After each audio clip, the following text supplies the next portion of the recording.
Hello again. I'm Chris Walker, and I'll be reciting The Last Laugh by Wilfred Owen. "Oh, Jesus Christ, I'm hit!" he said, and died.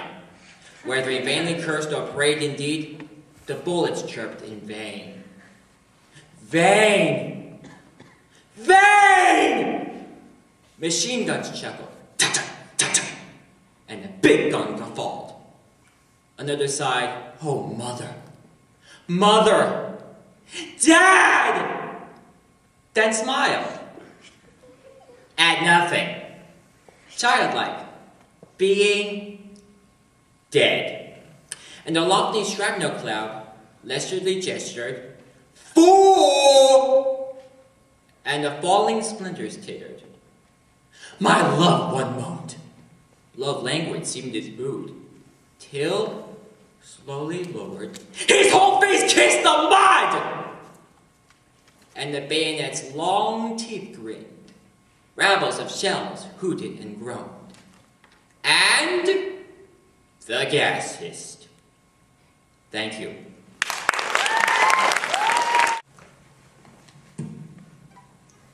Again, I'm Christopher Walker, and I'll be reciting The American Soldier by Philip Freneau.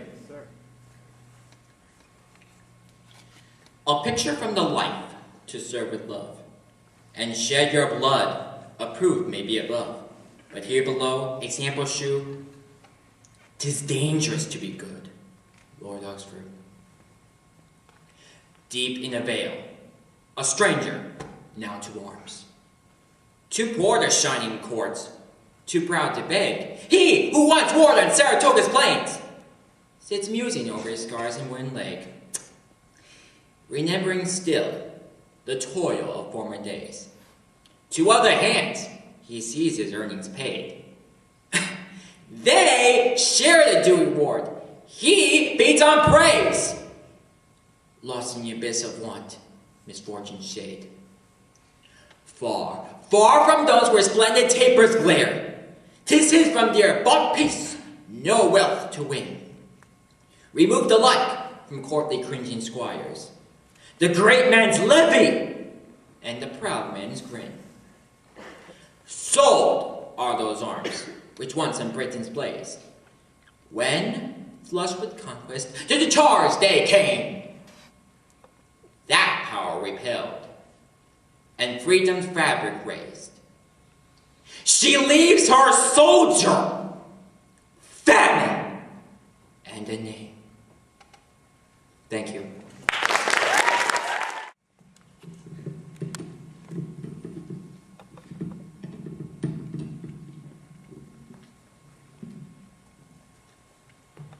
My name is Bowen Liu, and I will be reciting The Greatest Grandeur by Patty Ann Rogers. Some say it's in the reptilian dance of the purple-tongued sand goanna, for there the magnificent translation of tenacity into bone and grace occurs. And some declare it to be an expansive desert, solid rust-orange rock, like dusk captured on earth in stone, simply for the perfect contrast it provides to the blue-gray ridge of rain in the distant hills. Some claim the harmonics of shifting electron rings to be most rare, and some the complex motion of 7 sandpipers bisecting the arcs and pitches of come and retreat over the mounting hayfield. Others, for grandeur, choose the terror of lightning peals on prairies or the tall collapsing cathedrals of stormy seas, because there they feel dwarfed and appropriately helpless. Others select the serenity of that sealing cellar of stars they see at night on placid lakes, because there they feel assured and universally magnanimous. But it is the dark emptiness contained in every next moment which seems, to me, the most singularly glorious gift. That void which one is free to fill with processions of men bearing burning cedar knots, or with parades of blue horses, belled and ribboned and stepping sideways, with tumbling white-faced mimes or companies of black-robed choristers, to fill simply with hammered silver teapots or kiln-dried crockery, tangerine and almond custards, polonaise, polkas, whittling sticks, wailing walls.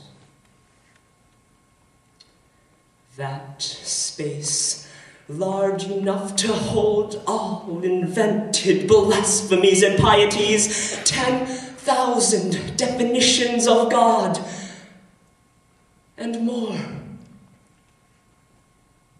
Never fully filled, never.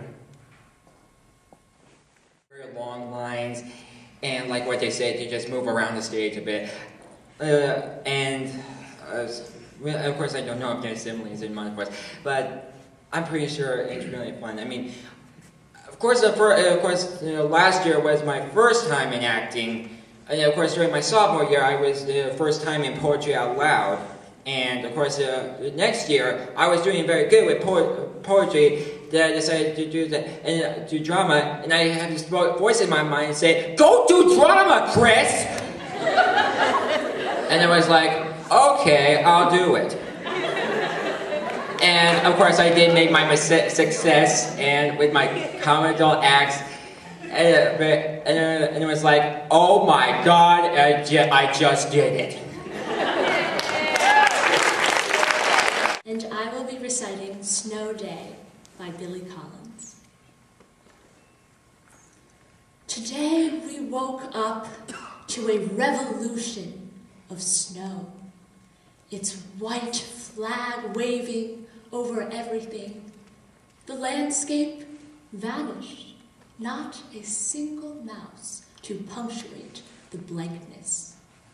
And beyond these windows, the government buildings smothered, schools and libraries buried, the post office lost under the noiseless drift. The paths of trains softly blocked, the world fallen under this falling. In a while, I will put on some boots and step out like someone walking in water, and the dog will porpoise through the drifts, and I will shake a laden branch, sending a cold shower down on us both. But for now, I am a willing prisoner in this house, a sympathizer with the anarchic cause of snow. I will make a pot of tea and listen to the plastic radio on the counter, as glad as anyone to hear the news that the Kitty Corner School is closed, the Ding Dong School closed, the All Aboard Children's School closed, the Hi-Ho Nursery School closed, along with, some will be delighted to hear, the Toadstool School, the Little School, Little Sparrow's Nursery School, Little Stars Preschool, Peas and Carrots Day School, the Tom Thumb Child Center, all closed, and, clap your hands, the Peanuts Play School. So this is where the children hide all day.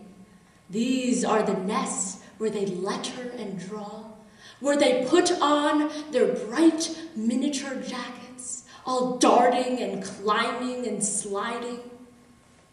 All but the few girls whispering by the fence. And now I am listening hard in the grandiose silence of the snow, trying to hear what those three girls are plotting. What riot is afoot? Which small queen is about to be brought down?